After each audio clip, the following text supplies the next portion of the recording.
Welcome to everyone in Hack and Tech. आज चाहिँ हामी एउटा बक्स बनाइरहेको त्यो भनेको एसएसटिआई वान। टिआई भन्ने बित्तिकै हामीले के बुझ्छौँ भने server side side template injection. हामीले यसको मतलब हामीले सर्भर साइडमा एउटा टेम्प्लेट हाम्रो टेम्प्लेट तरिकाले हामीले एउटा केही इन्जेक्सन गरेर देखाउनु पर्ने छ। त्यहाँबाट हाम्रो केही छ कि डाटा भनेर हामीले पत्ता लगाउनु पर्ने। सुरुमा हामीले यसलाई ओपन गर्छौँ। त्यसपछि हामी यहाँनिर यसलाई लन्च गर्छौँ। लन्च गरेपछि अब यसमा चाहिँ हाम्रो एउटा यहाँनिर भयो I heard a templating a full modular web to build web apps check out my website भनेर भने होइन। हामी वेबसाइटभित्र यहाँनिर जहाँलाई एउटा लिङ्क छ हामी यसलाई एउटा नयाँ ट्याबमा खोलेर हेर्छौँ। यहाँनिर एउटा नयाँ ट्याब खोलिसक्यो।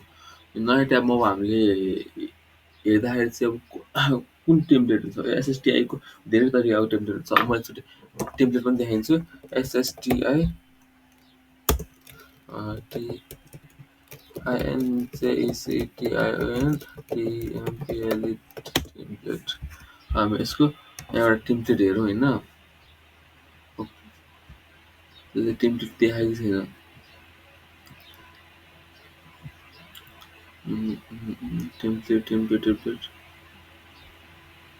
टेम्प्लेट त्यहाँ छ। एउटा यहाँनिर हाम्रो यो बक्सभित्रै डबल ब्राकेट अनि यहाँभित्र डाटा।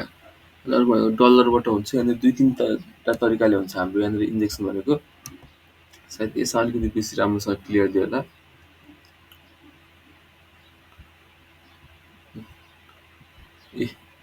यहाँनिर दिएको छ प्लेन टेक्स्ट एसएसटिआई डिटेक्सन। जस्तै यहाँनिर हामीले तिनवटा तरिकाले दियो। अब हामी पहिला सुरु हामी यो तरिका युज गरौँ। एसएसटिआई डलर यहाँनिर 7 यो भित्रको डाटा जे भयो नि भयो। भित्रको डाटा आफ्नो चोइस अनुसार हाल्न मिल्यो होइन। यसले काम गर्छ गरेर एकचोटि हेरौँ। यसले त्यही डाटा देखायो। हामीलाई यो चाहिँदैन। यसको मतलब यसले प्रिन्ट गरेर हामीलाई प्रिन्ट चाहियो होइन। अब यस्तो अर्को भनेको यहाँनिर के छ भने डबल ब्राकेट युज गरेर हेरौँ होइन। यसलाई हामी हटाएर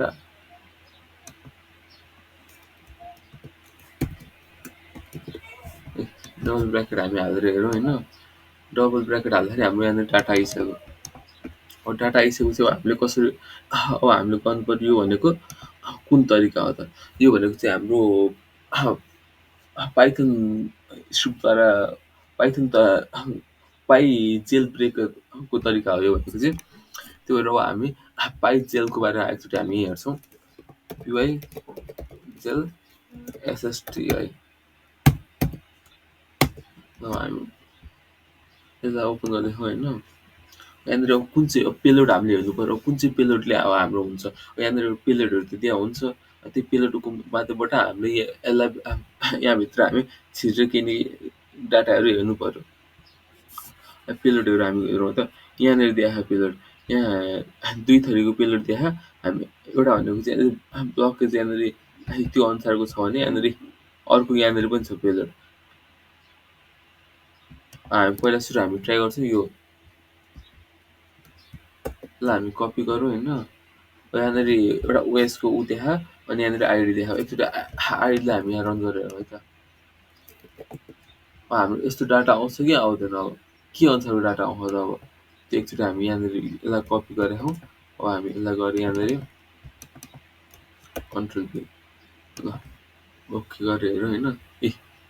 आइडीले काम गर्यो भनेपछि अब आइडीभित्र त आइडीले हामीलाई यहाँनिरको डाटा देखाइदियो। टर्मिनल रन भयो अब हाम्रो। अब हामी यहाँनिर आइडीमा जान्छौँ। यो टर्मिनल आइडीको ठाउँमा टर्मिनल हामीले यति आइडी हान्दाखेरि होइन। यहाँ हामीले आफ्नो टर्मिनल आइडी हान्दाखेरि यो डाटा देखाएको हुन्छ। अब हामी यो एउटा हाम्रो एउटा टर्मिनल भयो। यो भित्रको हाम्रो एउटा टर्मिनलको काम गर्नुभयो यसले। त्यही भएर हामी यहाँ एलएस गरी हेर्छौँ। एलएस गरेर हामी रन गरी हेर्छौँ त यहाँनिर हाम्रो यहाँनिर देखाएको छ दुई तिनवटा यहाँनिर हाम्रो फाइल छ देखाएको छ। एप डट पिवाई यहाँ फ्ल्याग अनि रिक्वायरमेन्ट डट टिएक्सटी। अब हामीलाई चाहिँदैन फ्ल्याग हो। अब फ्ल्याग पहिला सुरु हामी यहाँनिर हामीले फ्ल्यागलाई हामी यही टर्मिनलभित्र रन गरेर हेरौँ है त। अब हामी